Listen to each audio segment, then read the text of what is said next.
Forest resources is the envy of many a country, and for many generations has been a source of pride.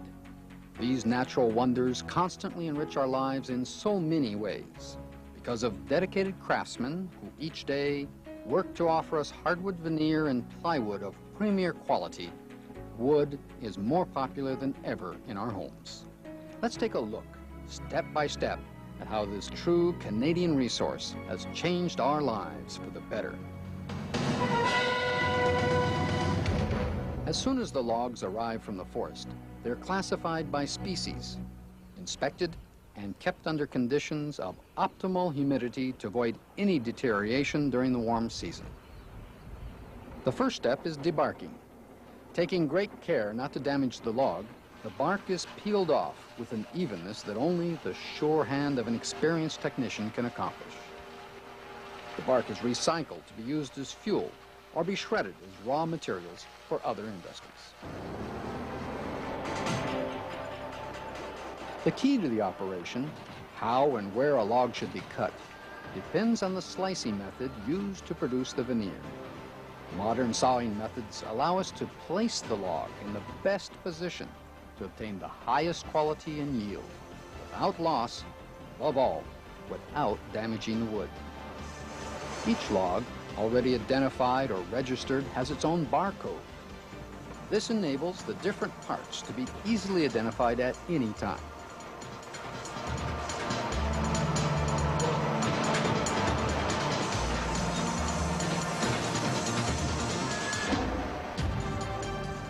The log will be cut in half or into quarters, and each half or quarter log will travel through each step of the process together.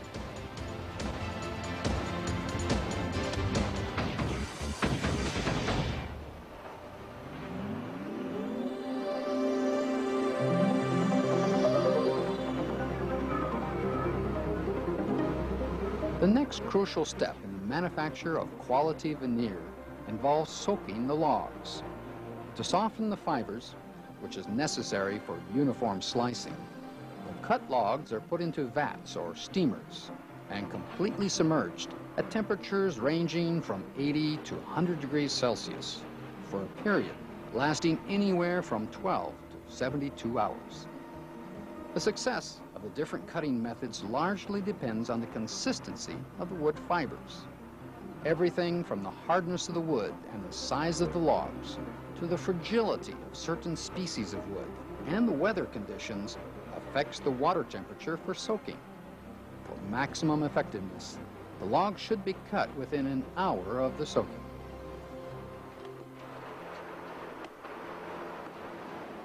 At this point, the half or quarter logs can be sliced. To ensure that the veneer lots of the same tree are not separated, tags corresponding to a log's barcode are carefully attached and scrupulously verified at each stage of the process. Let's take a look at the different ways of cutting the wood. Flat slicing is the most common cutting method. The half log is positioned with the heart side flat against the flitch table, solidly held and analyzed to determine its particular features. The tools are then adjusted to best take advantage of each log's attributes. The operator then chooses the slicing speed based on the wood species, its hardness or fragility, and the thickness of the veneer required.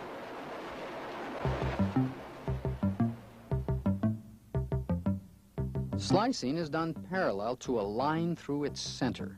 This cut produces a light, multicolored, and very distinctive pattern.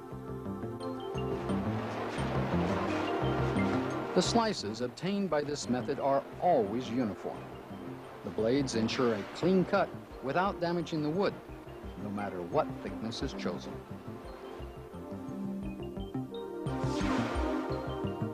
The quarter slicing method produces a series of straight lines.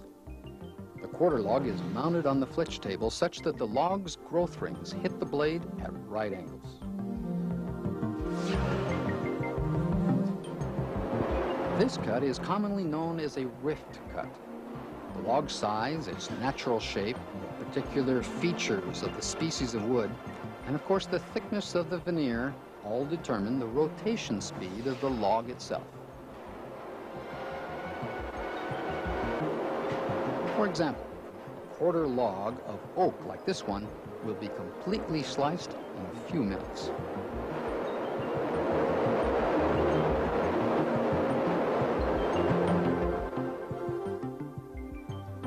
The cut is done at a slight angle from the position of the quarter log. This method results in a comb or rift grain effect in the different species of oak.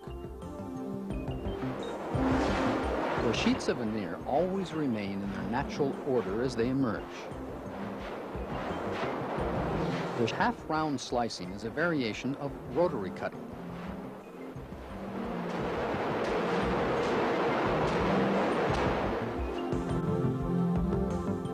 The grain effects produced by this cut have the characteristics of both rift cut and flat sliced veneer. The cut slightly crosses the annual growth rings. Here again, the veneer sheets are maintained in order as they emerge, so that all parts of the original log are kept together.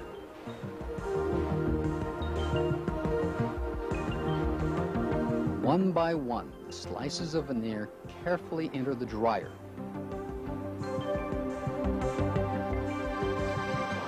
They will be dried evenly within a few minutes.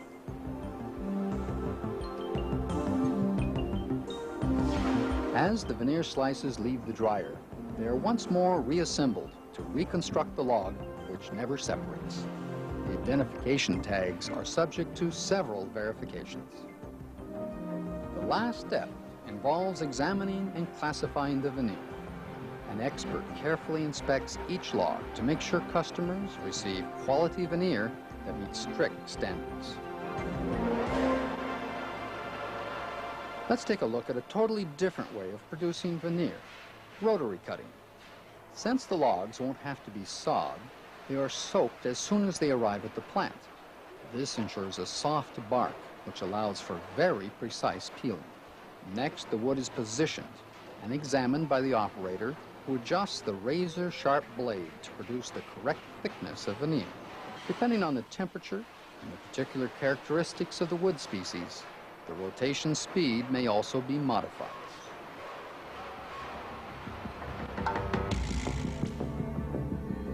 The log rotates towards the blade and is peeled in long, wide sheets like a roll of unwinding tissue.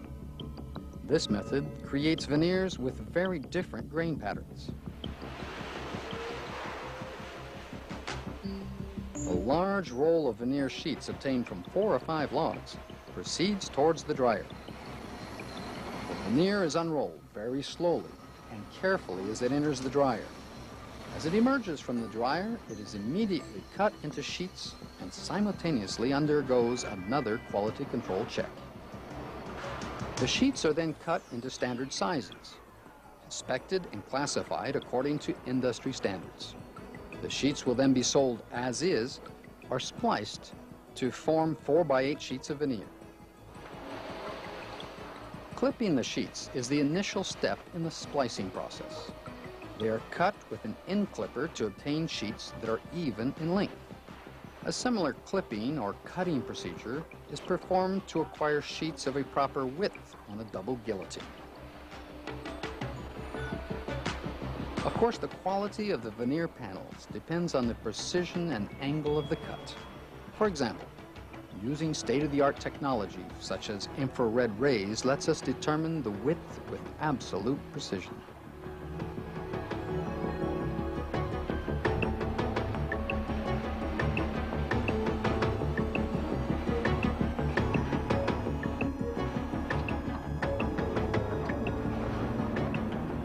The panels are then headed toward the glue machine, which bonds the edges of the sheets.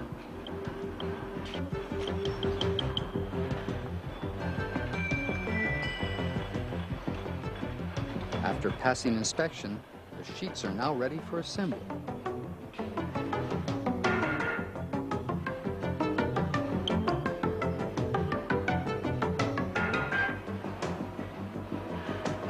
Next comes the actual splicing.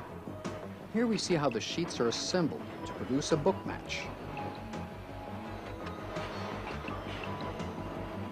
The pressure exerted and heat used ensure a solid, consistent jointing.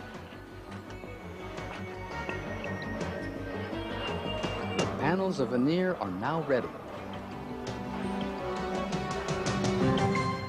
A wide range of matchings are available. Here are a few. A whole piece panel is a single sheet of rotary cut veneer. For a book match, every other component is turned as if it were the pages of a book. In a slip match, adjacent sheets of veneer are placed side by side without being turned. What we call a pleasing match is where the components are matched based on the similarity of their color rather than their grain characteristics. Unmatched panels are where the components are joined without matching the wood grains. Special patterns can be made, such as diamond point or herringbone design. For a rustic walnut effect, each component is chosen from different lots of veneer.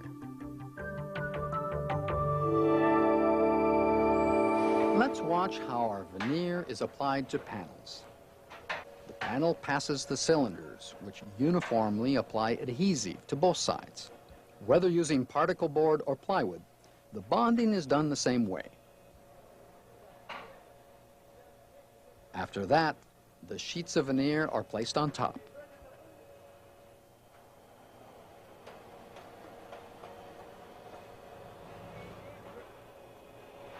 The technique used to actually manufacture plywood is the same. The sheets of veneer are placed in rotation, alternating the grains horizontally and vertically to ensure the panel's strength.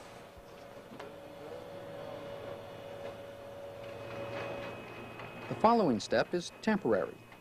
Pre-pressing temporarily fixes the panels so they can be more easily handled. The panels are then pressed.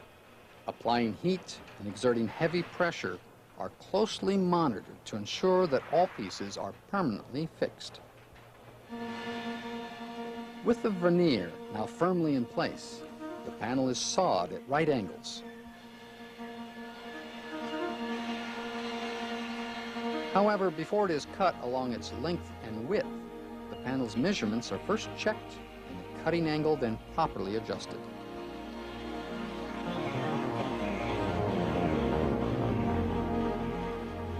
In the case of oak veneer, the panel must be cleaned with an acid rinse to eliminate all traces of blue stain.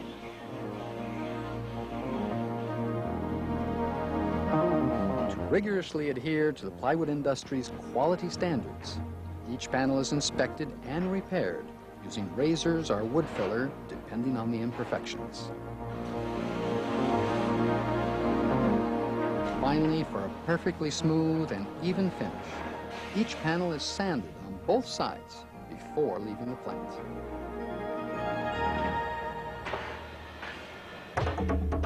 There are almost no limits when it comes to veneer. From maple, oak, and birch, to cedar, cherry wood, and ash. Whatever wood is chosen, veneers help to improve the work of many craftsmen in countless other industries, both here and abroad. As a matter of fact, Canadian hardwood veneer and plywood are now more and more sought after.